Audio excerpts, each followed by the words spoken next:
Hey all, Tony Bing here. Hello and welcome to my Curiosity Kills guide for Black Cat for Marvel Heroes Omega for both PlayStation 4 and Xbox One. Now, whilst everyone is having a whole lot of fun with the traps build, and it is fantastic and it is a build I will cover at some point in the future, I've decided to put up a build for the claws side of things because it's actually a huge amount of fun as well, and it's exceptionally powerful. So what we will cover to show off this build is we'll look at the skills and talents, we'll then check out the synergies, we'll look at the infinity point allocation, we'll follow that up by checking out the gearing priority, and at the end of the video we will show off some gameplay of the actual build in action as well. Now, if you do want to jump to any section, as always, check out the description and there are actual timestamps there, but otherwise we'll start off by looking at the skills first. So for the skills here we go really heavy on the melee claw side of things. Now there are almost two variations you can use. One of them is where you line up all the cooldowns for 8 seconds. You're being a little bit lazy if you do that and you're not making the most of one of the skills, but if I'm playing late at night it's the setup I prefer to use. Or alternatively you have the second setup where all your skills that you're casting often, bar one, are on an 8-second cooldown. One of them's on a 4-second cooldown, which makes the rotation a little bit of jumping back and forward, but if you want to make the most out of your damage you would want to use that setup. Now before we look at all that, we'll look at the main filler that we would use. Now at the moment, because I don't have a massive amount of infinity points and ways to sustain my spirit, I'm actually using Cat's Claws. It is a nice attack because it does give health and hit, but the goal eventually through gearing is that you can move over to deep cuts because it hits for a nice amount, but it has a whopping 15% critical hit chance, and when full fillet is on cooldown, which is a skill we will be using all the time, it doubles and it goes all the way up to a huge 30% crit chance. That would mean on your main spender, if you can sustain it, and let's just say you've got 50% crit, you'd be looking at roughly 80% crit on it, which really is pretty incredible. Now the next skill we look at, this is land on your feet. It helps you stay mobile, it's got no cooldown and it has an 8-second dot. Now while we're talking about mobile skills, I'll quickly mention a skill I normally don't in this video, and this is your dash. Now the reason I mention this is it has stealth built in, and that will be important once we get to the actual legendary section, so just do bear that in mind that you'll want to be using the dash, and you'll see why later on in the video. But the next skill we have, and this is the one that has the strange cooldown. I really do wish this had 8 seconds just to make things simpler and the damage was adjusted. But this is Catnap, so it's 2 hits, works as an execute, which is fantastic, and it always deals a critical hit. So you want to use this whenever you can due to the low cooldown on it. We then have Full Fillet, so this will hit the enemy 5 times, does a nice amount of damage. You gain a 20% buff to claw power damage as well, and it's an 8-second cooldown, and actual claw power damage is an 8-second duration as well. Next up we have a fantastic bleeding dot here. It hits for huge amounts, 5,800, which is a lot higher than any of the other ones we've looked at so far with my gear. It has a slow. Now the cooldown is 4 seconds, but it's actually got an 8-second duration, so for that reason I'll only cast this every 8 seconds along with the other skills, with the exception of course of Catnap there that we have discussed. Now if we move on to the skills that tie in with the signature, we have Master Thief. So this will stun the enemy. It's got a pretty high 30-second cooldown, but I actually like that because it means it lines up perfectly with your signature. Now when you cast it, you'll gain invisibility, claw powers and gadget powers always critically hit. You have some way of regaining your resource through it because you have the spirit recovery regardless of power usage. You have a huge 1200 damage rating, and that lasts for 5 seconds. So what you want to do is cast that and then immediately follow up with Cat Scratch Fever, which 20 hits for a high amount. It's got an amazing bleed dot on it through talents, 8,887. You can see there that bleed dot is for 5 seconds. You're invulnerable whilst casting it. All the hits will be critical hits due to Master Thief, so it really synergizes pretty great there. But what we'll do, just before we actually look at the talents, I will mention that generally I'll always try and get vulnerability in my kit because it does up your damage I don't have room for it here. So for that reason, if you can get the Sentinel targeting unit, which drops from the Mega Sentinel, that's an artifact that actually provides vulnerability for 25 seconds out of 30, so you'll be looking at a very high uptime on it, so do keep an eye out for that particular artifact. But next up enemy, let's have a look at the talents. For the talents, we have a nice simple setup here, really based around the claws, which we're using as our main skills. Now, the first talent's pretty standard one that can apply to any build for her. It's pinpoint accuracy, so it gives you a 2% critical hit and brutal strike chance, but more importantly, you have a 2% chance in hit to instantly defeat non-boss enemies, and this actually seems to proc pretty often, even though it only has a low 2% chance. The next talent is Cruel Claws, so claw powers deal 5% more damage to bleeding enemies, and Fulfill It is buffed as well there. We then have Gate Crasher, so with this, claw powers and gadget powers always deal a critical hit while Master Thief is active. Next up, it's Diamond Tip Claws, so Cat Scratch Fever deals additional damage over time, and it really has a fantastic bleed dot it leaves an enemy, and that will be very important once we get to the medallion section, so hopefully that's got you a bit intrigued there. But final talent we look at is Curiosity Kills, so Catnap and Put 'em Down no longer break stealth and can be used out of stealth, so it makes these skills a lot easier to use, and Catnap gets the ability to always critically hit, and Put 'em Down applies the slow as well. But next up, let's have a look at the synergies.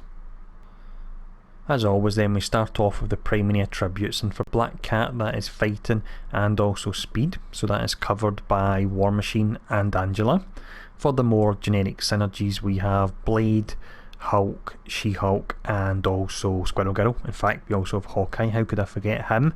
Now, the synergies that work great on Black Cat due to the melee and claw tags would be Nightcrawler, Psylocke and also Wolverine as well. Wolverine's fantastic, he gives you the 5% claw power damage. But next up, let's have a look at the Infinity Point allocation.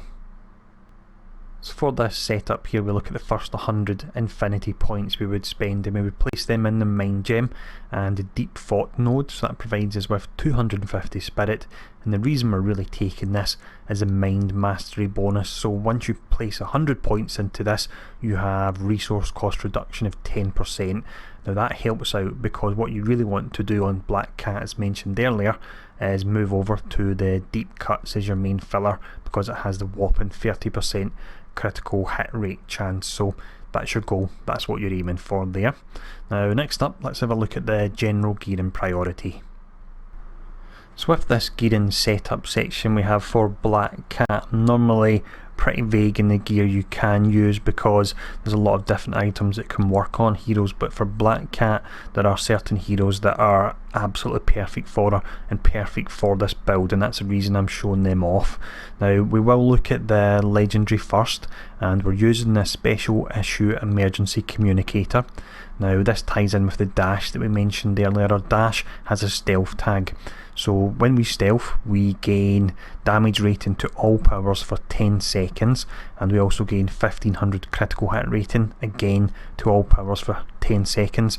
On top of that we gain 1500 brutal strike rating, which is fantastic. If we think back to all the skills we have that have either a very high chance to crit or a 100% chance to crit, the more we can boost our brutal strike, the more we'll be hitting brutal strikes. This works really great. The rank 4 and 5 are nice procs, but the most important ones are the rank 1, 2 and 3. Now if we look at the medallion, this one's great. It's the Lady Deathstrike medallion, so you have a 2% chance when you hit with a bleeding power to refresh the claw down of your claw powers. Can't occur any more than 30 seconds. Now I have found with this that generally when I cast my signature, which has all those fast 15 hits, that this will cause this to proc, and what it does is it then resets your signature so you can immediately cast it straight afterwards as well, so it works fantastic on her.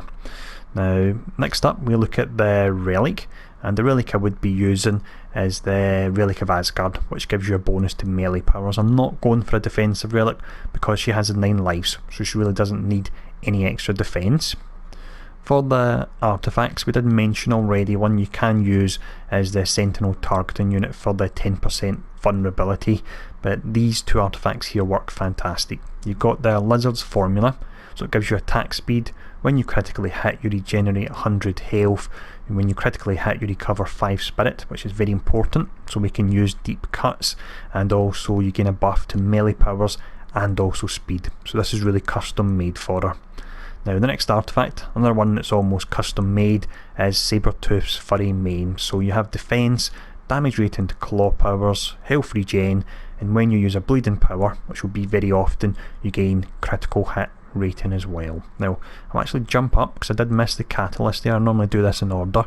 On the catalyst, again, so you can move to deep cuts, you want to look for either spirit on medkit, or you can get the effects when it gives you spirit when you hit an enemy as well, so do keep an eye out for them there. Now for your slots 1 to 5 and also your ring and the effects on your medallion, you want to be looking for, it's going to be mainly damage, again tying in with the fact that we have high crit on so many of our powers, or 100% chance to crit, and on top of that we're getting 1500 brutal strike rating from our legendary. We don't normally get that, so try and get your crit rating and brute rating to, I would say crit rating even about 3,500, brute rating around about 4,500, because we're gaining so much from the legendary, and then from there concentrate on your damage. Now that the gear section's been covered anyway, what we'll do as always is show off some gameplay, have a run through of the subway operation where we face off against Shocker. I will do a full bounty clear, and then as mentioned we face off against Shocker at the end there. But I hope this video has been useful. Enjoy the gameplay coming up, and if there's any questions feel free to ask below. But thanks for tuning in as always.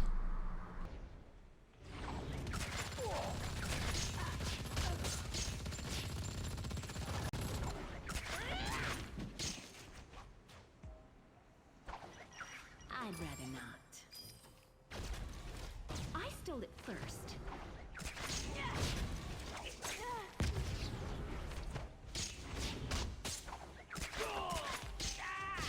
No more.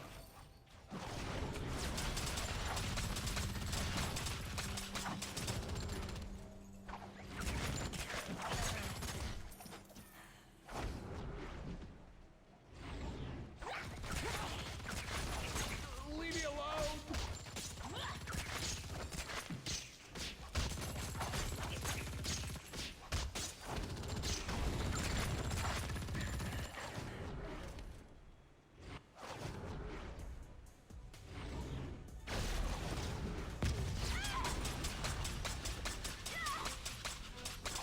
Man down!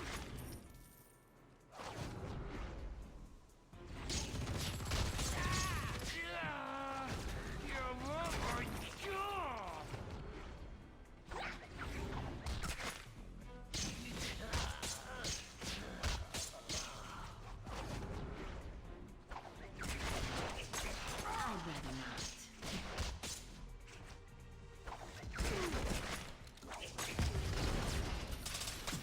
Hey, you feel real good about yourself.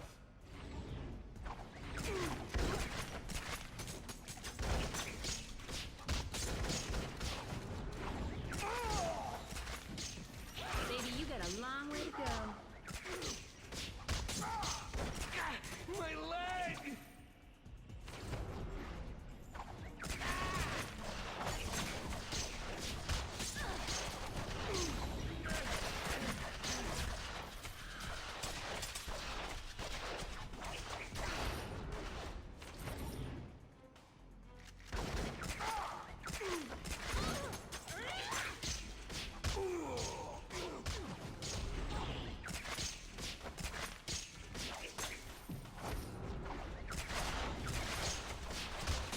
Is that the best you got?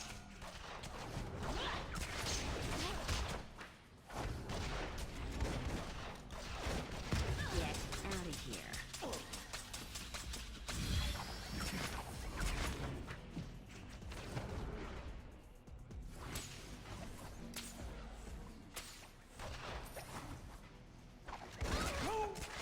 Lucky shot!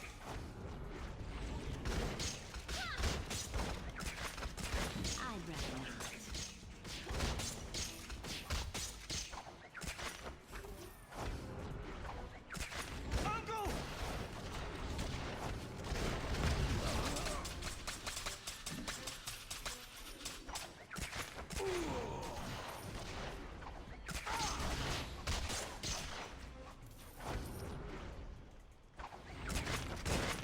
Please, no more.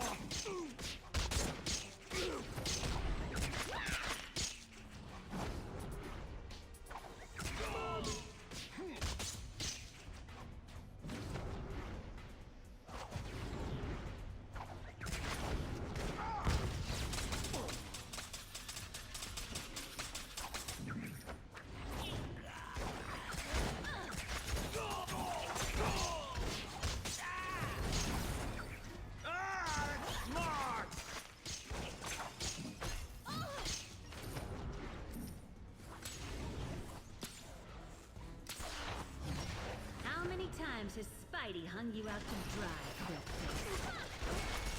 Oh, you're all shook up.